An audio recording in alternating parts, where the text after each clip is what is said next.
This crowd for number 8, Kobe Bryant. Welcome back to the Draft and Stash, your one-stop shop for NBA news, but more importantly, all of your Memphis Grizzlies news. As always, I'm Andrew. Joining me as always is Frank. Heyo. Well, another week of the NBA season has gone, and the Grizzlies are still being held out due to COVID protocols. But the NBA world is always marching forward. This past week, we saw the Utah Jazz win their 10th straight, the unfortunate passing of Sekou Smith, the anniversary of Kobe Bryant's death last year, and Bradley Beal continues to lose despite being great, which has begun to build trade speculation. Frank, where would you like to start first? Let's go ahead and start with Kobe, man. Okay. Can't believe it's been a year, honestly. Do you have any memories of like that time when it happened? Where were you when Kobe died? Me and some friends, because this happened right before, COVID stuff really hit. We were playing games and it just popped up on one of our phones. And it's one of those things that you hear and it doesn't click right away. You're just like, wow, it's such a weird thing to hear. And it took me like a day for it to like really set in, like wow, Kobe Bryant's dead. That's incredible. It was the same thing with Chadwick Boseman. Like I heard it and I was like, wow, what? Chadwick Boseman's dead? Like it just because like in both cases they were like in their like early 40s, which is not far from me, whatever. And it just shows that life comes fast, man. Yeah, and I was at work when it happened. I just remember everybody in there was staring up at the TVs, looking in disbelief that Kobe and Gigi and everybody else on that helicopter had passed away. But a year out, it still doesn't feel like it's set in entirely, maybe. But yeah, it's just Kobe's a legend, man. And what are some of your favorite Kobe moments since we're talking about him? Yeah, just some moments. Really, around the time I was becoming an NBA fan was when Kobe was doing that second title run with by himself at first, and then with Pau. Okay. And just watching him, I remember going with some friends to like a Buffalo Wild Wings or something, and just watching like him play some of those in those epic series that he battled in. And I don't know, man. He was just a warrior. He was fun to watch, and to have a guy like that be the face of the NBA when I was first becoming a fan, it was really special. So I always kind of hold that as a fond memory, seeing him dominate. So, I'm a little older than you. I remember going to the pyramid and watching Kobe and Shaq come in here, and the entire pyramid was all purple and gold. And I don't know if it was like the first year that we had hired Hubie Brown, but I know it was Jerry West's first year. And it was really big for West to see the Grizzlies play the Lakers well. And that year we had a game where we almost beat them. And Jerry West went into the locker room and he asked Kobe, what do you think? And, Kobe was like, yo, that team's going to be pretty damn good. And this was like Powell and Jay Will and Mike Miller and stuff. So it was just cool to see, he was always like this competitive guy, but he would show you like a love and like respect. I think his 81-point game will never be touched again, just because of how the NBA has moved and just everything that happened that night. It was like a perfect storm, which is like his team needed him to score 80 points. They actually did, yeah. And so it wasn't like this blowout where like, if you look at like Curry and Klay Thompson and like they've got like 50 or 60 points, but their team's up 20, and so they get sat late. But Kobe didn't get sat late because like his team had to have it. So that comes to mind. And then I was a huge fan of Spain because of Mark and Pau and everything. So in 2008, when the NBA Redeem team it was built, and then Kobe became that captain and stuff, that was kind of like his first real step into becoming Kobe Bryant. At least to me, the man. And he took that team full of like younger players, and it was just awesome to watch that game of them like against Spain, where it was him versus Juan Carlos Navarro back and forth and stuff. It was so incredible. Sucks he's gone. Yeah, I mean, what a legend, man. I'll always have fond memories of watching him play in the NBA and for the Olympic team. Sad stuff. And, just another thing, another kind of sad beat here. The NBA lost a luminary on this anniversary of Kobe's death. Sekou Smith, one of my favorite writers, a guy, again, when I was kind of first becoming an NBA fan, I'd read some of his writing. He's worked as a personality for NBA TV for a long time. Podcasts and stuff, whatever. Yeah. I think he began with the Pacers, and Mhm. then he went to the Hawks, I think in like 08 or 09 or something. And so he's been there for a while. But like, like a few of our guys in the past, he would like pull like a double duty, like and do other broadcasts and shows and everything. But for what I've seen and read is that he was beloved by players, other journalists, analysts, people on ES. I mean, just everywhere or whatever. And I think like Jamal Crawford said that whenever he would do a like sit down interview with Smith, it never felt like this professional thing. It felt like he was talking to a friend. And I think that his ability to just have like empathy and passion made him very relatable. It did, man. And yeah, he was obviously very relatable because he had some of the best interviews with players, some of the star personalities in the league. If you go back and watch, he asked, he's not pushing them. He's just kind of going at their own pace and asks really good questions and kind of learns their backstory. So I've always liked him, and it's definitely a big loss for the NBA community. So where are we going next? Yeah, pushing to something a little bit more positive. Depending on your angle here, the All-Star game. The league seems like they're pushing to maybe even play an All-Star game. We knew all along that they were more than likely going to make selections even if they didn't play. But there's kind of rumblings that, despite teams going down left and right for COVID. Weeks at a time, including our own Griz, they're going to try to move forward with it. So. Still have not played as of this recording. So. Yeah, it's been a while. It kind of felt like a little off-season break or all-star break or something. I don't know. So, I mean, do you think that this is the right call? Do you think that this is the league being greedy? Do you think that the players even want to do this? I don't think the players want to do it. I say that. If Ja got voted into the All-Star game and they didn't play it this year, I'm sure he'd be disappointed. But kind of taking a grander perspective on it, it's an exhibition game at the end of the day. It really doesn't need to be played. And not only that, as a fan, I'm sorry, go ahead. I was just going to say, as a fan, I'd love to see it, but you do think, how are they going to be able to control COVID possible, It would have to be almost like like Orlando. It would have to be like a bubble style, situation that they would. I mean, like at least that they're being tested every day. So I don't know how testing would go or if you'd have them quarantine, but I think the All-Star game in general is probably more exciting for the younger players who are getting voted in for the first time and stuff. The older guys like James and like James Harden, they could take it or leave it probably at this point. Been there, done that. But guys like John Morant, and like Luka and like all these and like Zion are really pushing because to them that's the first step in building like a league-wide street cred and everything, whatever. Yeah. So, I hope that Ja gets it. Unfortunately, he's already missed like 13 games or something. Seems like a stretch to this point. It sucks. I'm hoping it'd be nice. I'm voting every day, but we're Griz homers. I think he's not going to make it this year, but he's an all-star. He'll be an all-sar at some point in his career. It's just a matter of time. Moving on, we have the Utah Jazz currently sitting at 14-4, top of the league record-wise. Yeah. What's going on there, man? I think they are feasting off of a weak schedule. If you go and look at their wins, 10 of which have come against poor teams.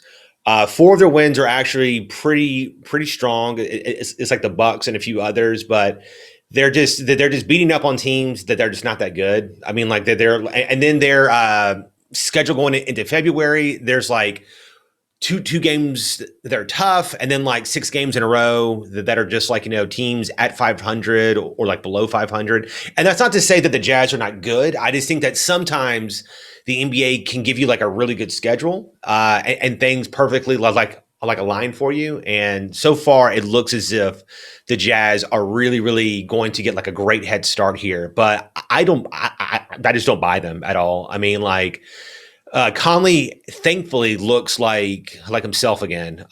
He's not the like overall killer that he was here in Memphis, but he's now playing up to at least where Utah had hoped he would. So having him and then Donovan Mitchell looks even better. Gobert's averaging more than 9 points a game, so that's good for them. It's like. Yeah. So, I mean, they have a solid team. I don't see them beating the Lakers or the Clippers. Yeah, I agree with a lot of what you said. Obviously they have a lot of players playing really, really well right now. Jordan Clarkson also. Yeah, Clarkson. We mentioned him in the last episode for a possible Sixth Man of the Year candidate. He's balling. Mike's playing. We've also mentioned him. He's playing some of the best basketball of his career. He's averaging across the board career above career averages, 16.5 points, 3.8 rebounds, almost 6 assists, shooting 46% from the field, which is really solid for Mike. So he's having a great year. Donovan Mitchell, like you said, he's looking more and more like Bubble Mitchell. He played amazing in Orlando, and he kind of got off to a slow start to the season, but he's really turning it on now. It kind of sucks he's missed the last. We're recording Friday, and he's going to miss a second game tonight, recovering from a concussion. So, but the Jazz just beat the Mavericks, who I think are a huge disappointment this year. They crushed them, I think on Wednesday, and they play again tonight, and I expect the exact same thing.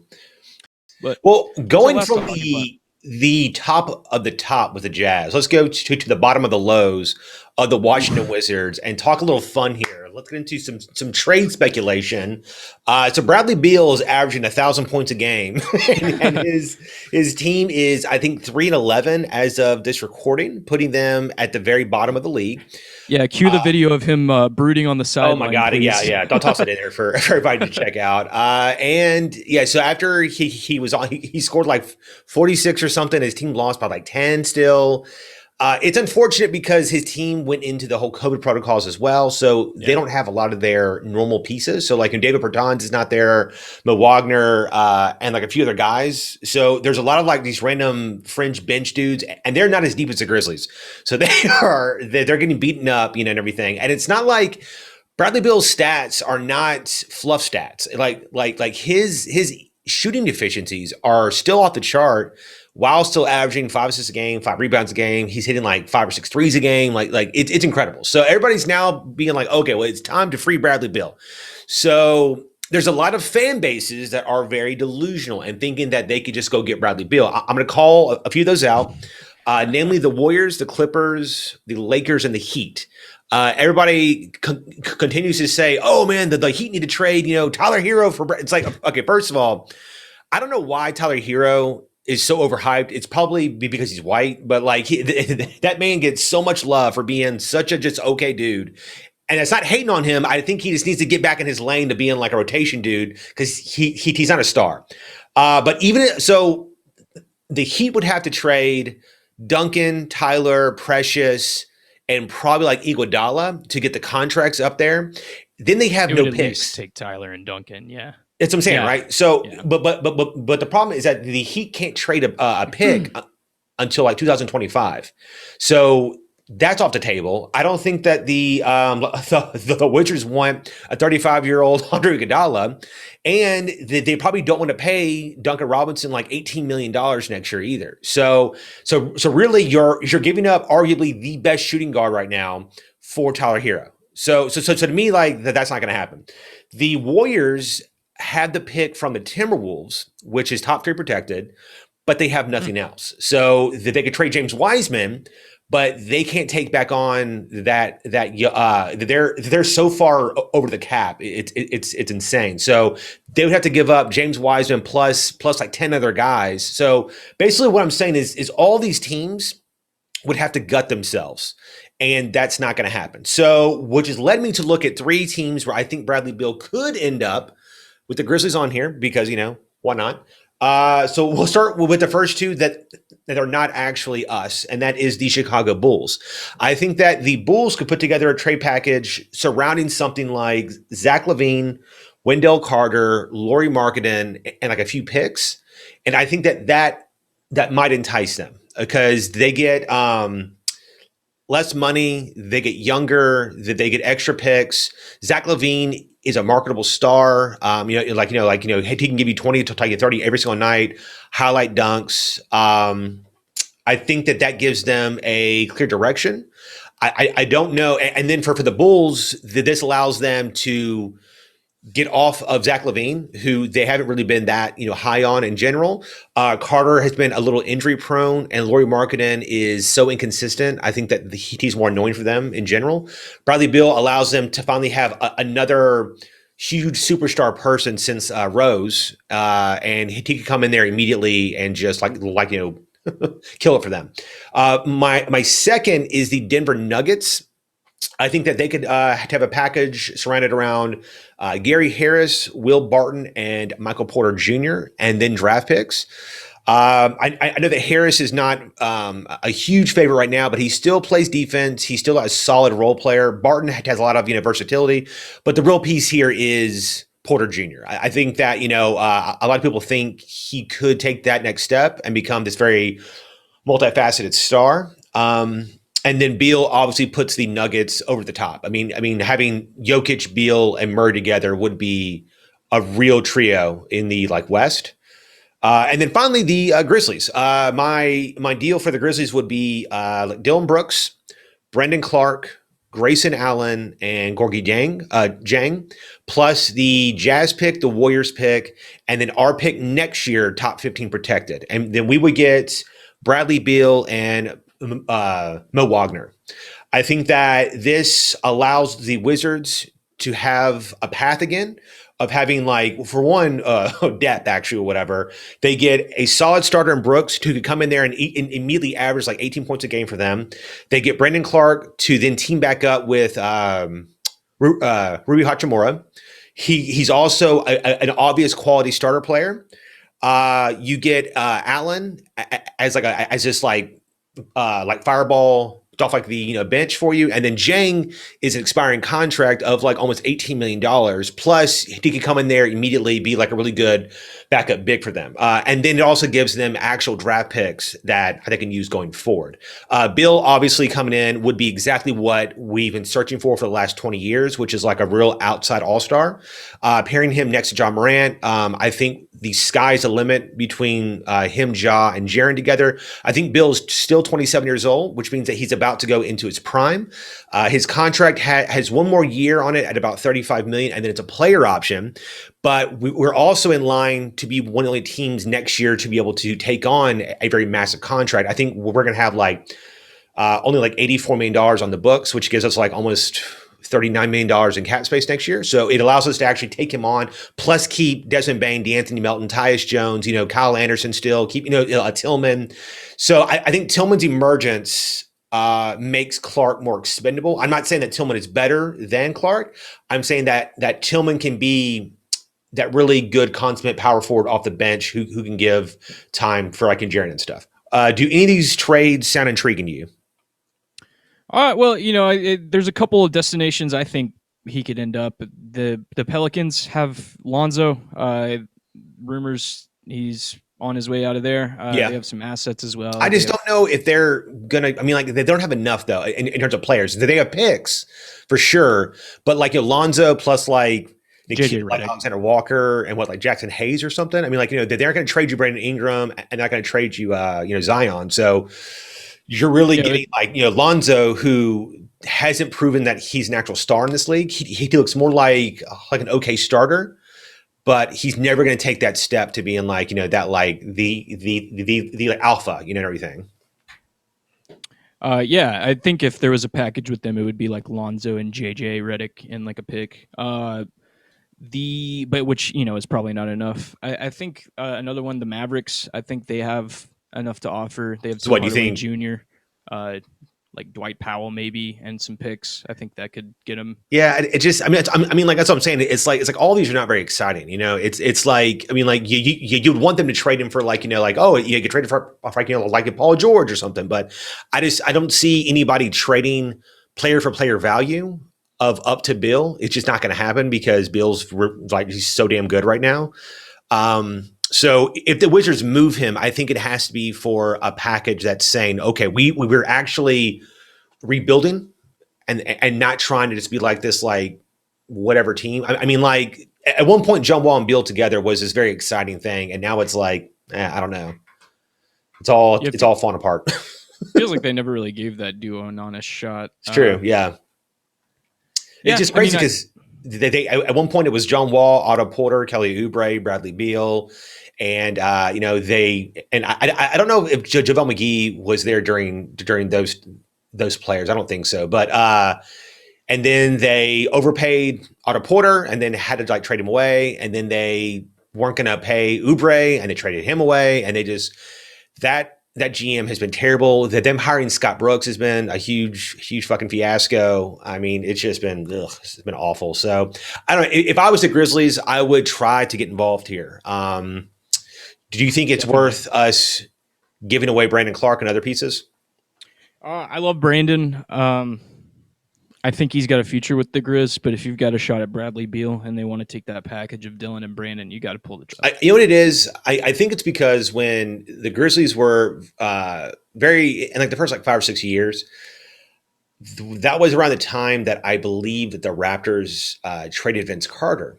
And we were an early rumor for that. And I was like, yo, go get Vince Carter. That would be insane. Oh my God. And he ended up going to the Nets instead for a package that was just trash. And he goes there and he was incredible. I mean, him and Jason Kidd together was so much damn fun. And to me, it's like, okay, we have another chance to go get a star or whatever. And because of where the current market is, I think you could get him and not have to gut your team.